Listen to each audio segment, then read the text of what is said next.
Hi, I've been working as a bilingual speech-language pathologist for the past 11 years in New York State. Most recently, I'm in my 5th year as a school-based speech-language pathologist. I'm going to talk today about some of the challenges and successes of conducting equitable evaluations within the school system. I'll start by taking a look at the diverse suburban school district where I work and some of the student demographics. Let's start by looking at elementary school A. You'll see that the majority of students in this school identify as white and are economically advantaged. 9% of these students are classified with disabilities. Compare that to elementary school B, where about half of the student population identifies as Latinx and is economically disadvantaged. The classification rate in this school doubles to 18%. So we know that there's likely an over-identification of culturally and linguistically diverse students. So what are some of the things that I'm hearing in the schools? Can I just administer the CEL-5 and not report the test scores?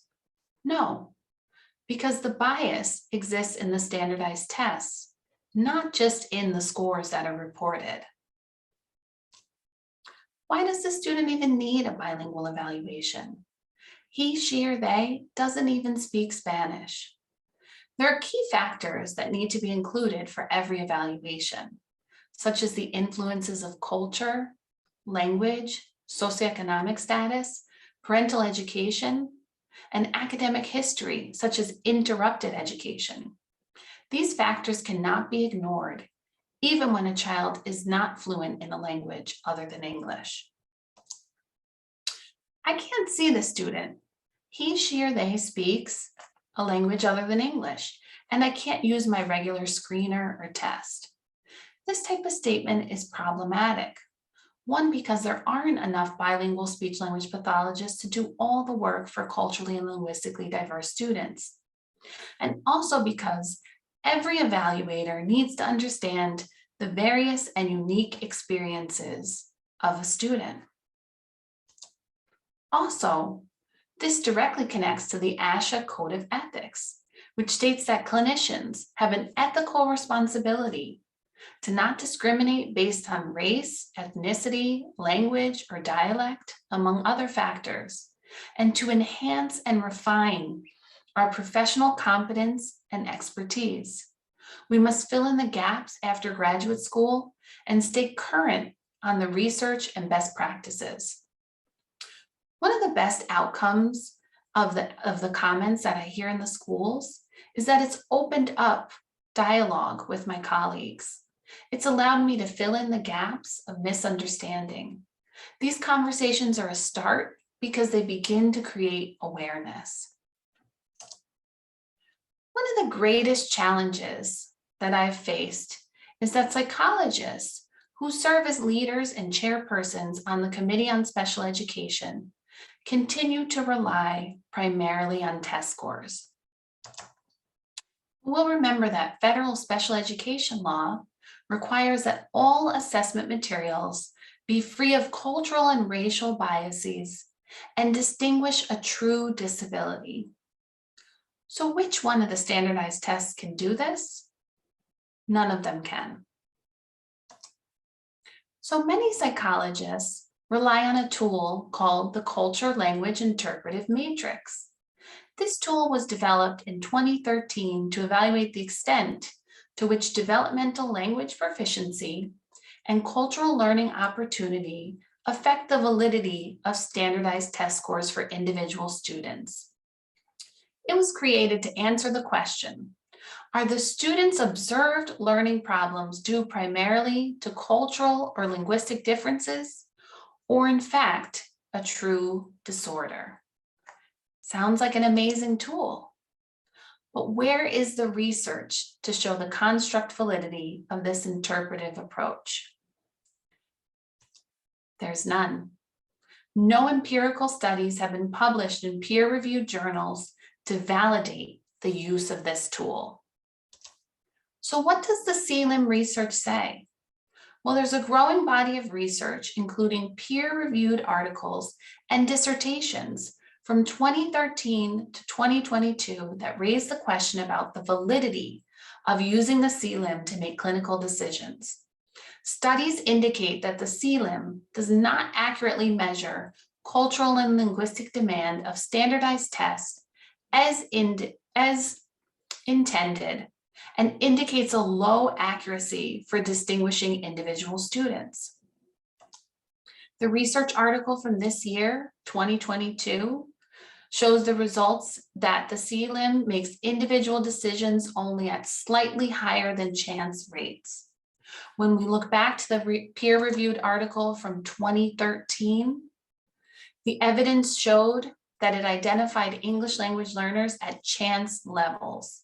So it's about as accurate as flipping a coin. Additional C-LIM research using a variety of cognitive measures all have found the same lack of validity. The empirical evidence suggests that the C-LIM-based decisions may too often work against its intended purpose. So what does this mean? It means that English language learners may be incorrectly under or over identified with a disability when this tool is used. So why is the C-LIM still being used? Even after sharing the research on the C-LIM's low accuracy, some psychologists may continue to use the tool. While I was able to shift the thinking in my direct colleague, we still see its continued use. Well, some clinicians don't use valid tools. And not all clinicians know how to do a valid, culturally and linguistically responsive evaluation. This is as true in psychology as it is in speech-language pathology. This is a clear example of a practice that is not consistent with the current research. So, what can be done? Again, we look back to the ASHA Code of Ethics, and we find that it requires collaborative work, not just with members of one's own profession, but with other professionals as well, in order to deliver the highest quality of care. So we have to come together for the best interest of students. So what are some of the solutions? In my own district, we formed a district-wide interdisciplinary evaluation team. This includes myself as the bilingual speech-language pathologist and a bilingual school psychologist. We conduct all of the initial referrals to the Committee on Special Education. Our district has shown clear over-identification of students with cultural, linguistic, and socioeconomic differences. So one of the primary goals of the evaluation team is to create equity across the schools. So despite the differences we saw in individual schools based on student demographics, decisions won't be based just by a student's background, but based on using evidence-based evaluations or evidence-based practice, like process-based and dynamic assessment that reflect a student's learning and does not simply rely on standardized test scores, so that we can accurately distinguish between a difference and a true disorder in each student. Other things we use is obtaining background information on each student. So information that includes their academic records, teacher reports, observations, and parent interviews, so that we're collecting data from multiple sources and various environments. One of the most important pieces of the evaluation team has been building allies. We've gained administrative trust and support of our professional practices.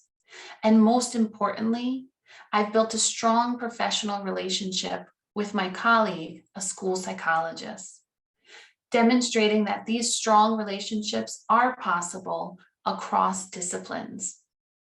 We have an excellent rapport and working relationship.